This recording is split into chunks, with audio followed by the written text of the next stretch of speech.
बहुत बहुत आशीर्वाद शुभकामना। जिस स्थान पर कथा होती है उस स्थान पर अनेकों अनेक देवी देवता प्रकट होते हैं। शास्त्र कहते हैं जहां भगवान की कथा होती है वहां तत्रैव गंगा यमुना त्रिवेणी गोदावरी सिंधु सरस्वती च सर्वाणि तीर्थ निवसन्ति तत्र यत्रार्चितो दारि कथा प्रसंग तत्रैव गंगा, वहां स्वयं गंगा प्रकट होती हैं और गंगा प्रकट होकर के वहां कथा सुनने के लिए मां गंगा अवतरण हो जाती है। जो गंगा देवताओं के लिए भी दुर्लभ है, जिस गंगा में स्नान करने से समस्त पाप नष्ट हो जाते हैं।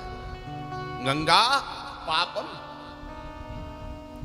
तत्रैव गंगा यमुना, यमुना मां जिसके दर्शन मात्र से यमुने तब दर्शनात् मुक्ति, जिस यमुना के दर्शन मात्र से मुक्ति प्राप्त हो जाती है महाराज, ऐसी यमुना सरस्वती च, मां सरस्वती जो हर किसी को दर्शनीय नहीं है महाराज, वो दर्शन तो केवल मात्र देवताओं को होता है या योगियों को दर्शन होता है। तो तत्रैव गंगा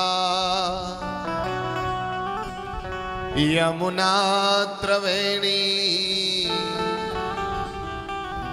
गोदावरी सिंधु सरस्वती च,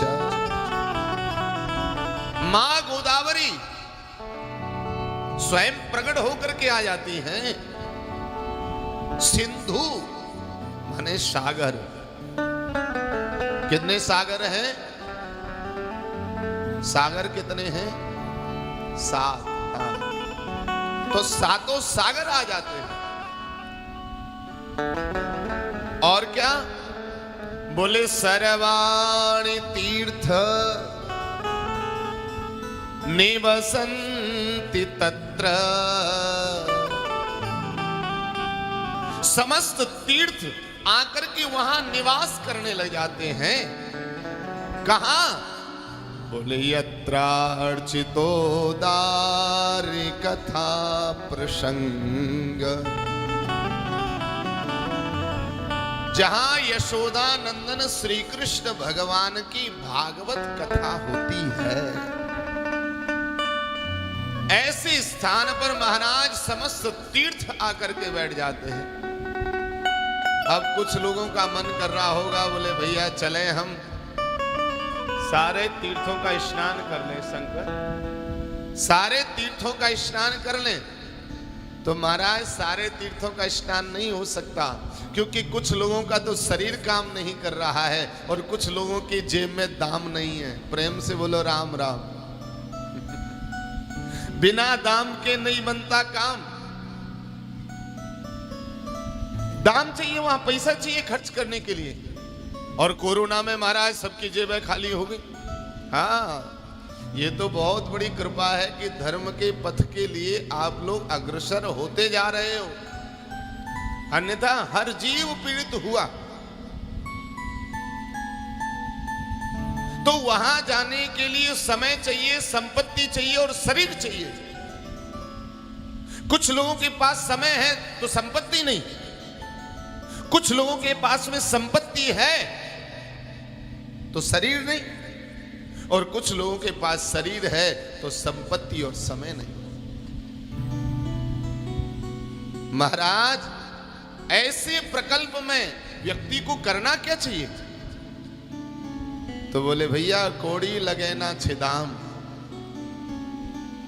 केवल एक काम करो, जहां भगवान की कथा हो रही हो मन में ये भाव लेके बैठ जाओ, हम तो रोज तीर्थों का स्नान कर रहे हैं, सच कहूं सारे तीर्थों के स्नान का फल तुम्हें प्राप्त हो जाएगा।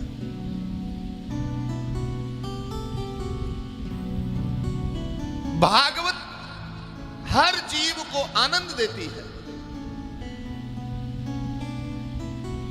वही भागवत हम सबके जीवन में प्रकट होके आई है, हम सबके जीवन में आनंद करने वाली है।